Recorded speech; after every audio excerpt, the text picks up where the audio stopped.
Please, so have you ever seen the professor stammering before? Yeah, I was a Nobel laureate.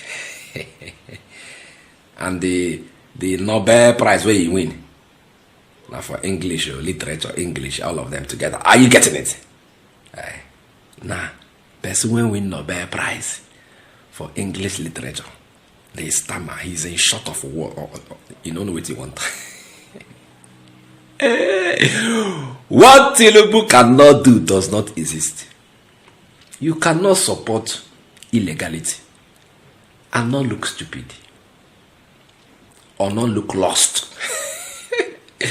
Well, I go play you one video now. You will see a professor. I think I call his name Wole Soyinka. You go see his take on the state of emergency. You go see they talk. Or talk straight now. Because if not some people now, you go talk straight on their matter. It don't reduce on you see we could have seen a Nobel Prize laureate Wole Soyinka. I'm gonna watch. This situation is actually a few days old.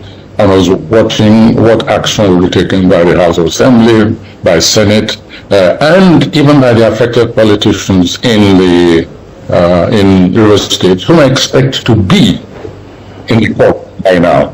Because above the above the president himself, there's the law.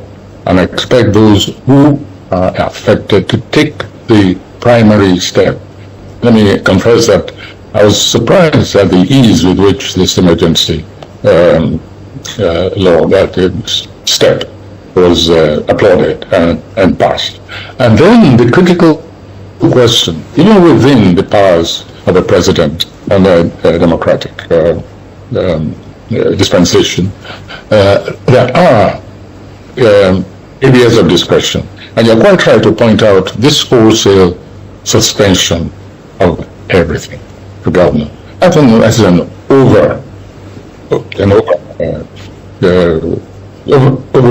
excessive response within the rights and the powers. We're assuming now, let's say that the president is constitutionally right, but within his powers, there are also areas of discretion. And I think that the wholesale scuttling of the democratic existence in the rivers was excessive. I think it could have been managed much better, much more economically. I think the president did not, it's not sort of curb the extent, he didn't economize on his presidential emergency powers. On that issue, I agree with you absolutely. There is an issue of the Constitution. Is the president's action constitutional?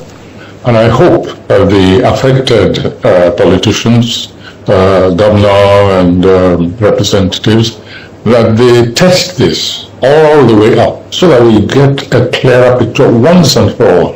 Instead of running around in circles from regime to regime, it should be possible by now for one to be able to say confidently that this action is illegal, is unconstitutional, or otherwise. So for now, we can only leave it to the constitutional lawyers to guide us. Now, the next question is it politically wise? In my view, this takes us on a slippery slope. It's not what I would have liked to see happen right now with all our struggle to attain a federal structure. The spirit of it, in my view, is contrary to the spirit of federalism. Now, it's very carefully and deliberately, because this does not vitiate maybe the rightness of the action. It does not establish the wrongness. But with my commitment to a genuine federal structure, when an event like this happens, I say we're back on the slippery slope. And I hope that it is tested all the way, because as I've said, we've been through this before under different regimes. So that we have a decentralized federalist structure, or we have a quasi-dictatorial, whimsical kind of government which just panders to the political leaning of whoever happens to be in charge at the moment. So that's my take on it. Obviously, I'm going to go deeper and find out just what on earth has been going on in the real estate that led to this, what I consider an unfortunate step in our federalist journey.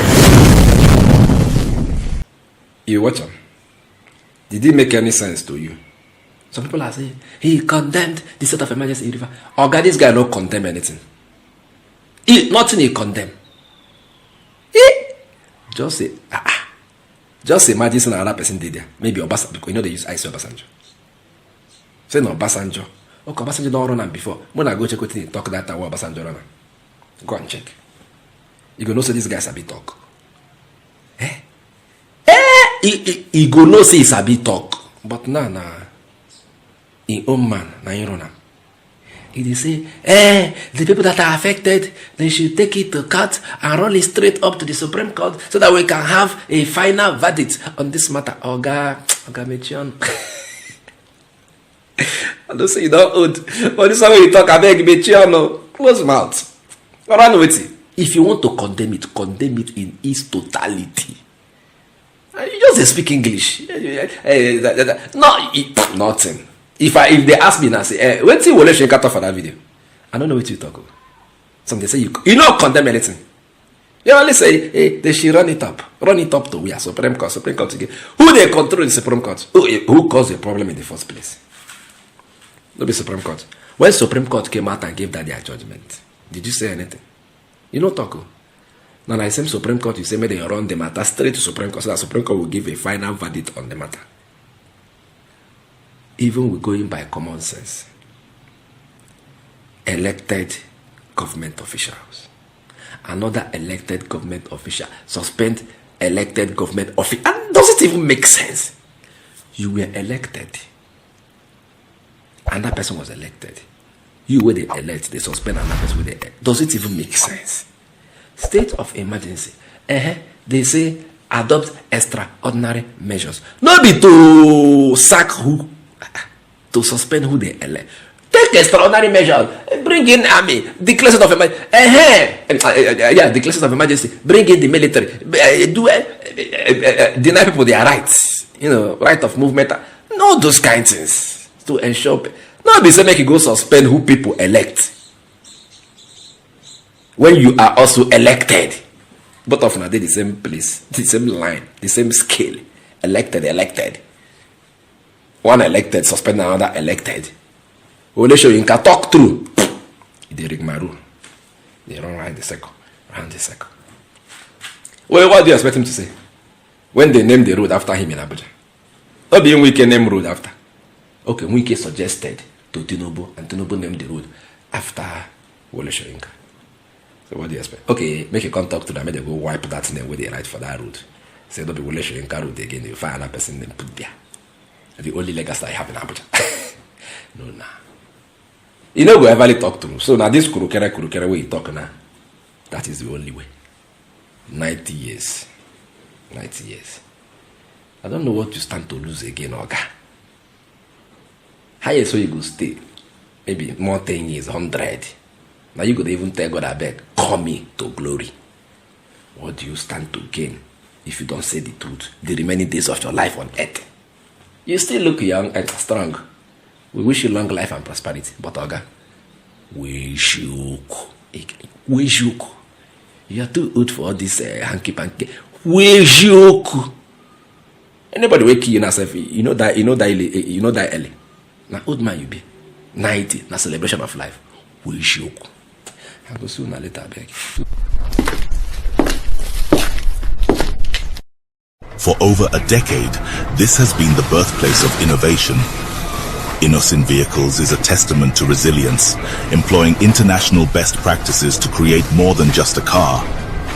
Every vehicle here tells a story of durability, fuel economy and safety.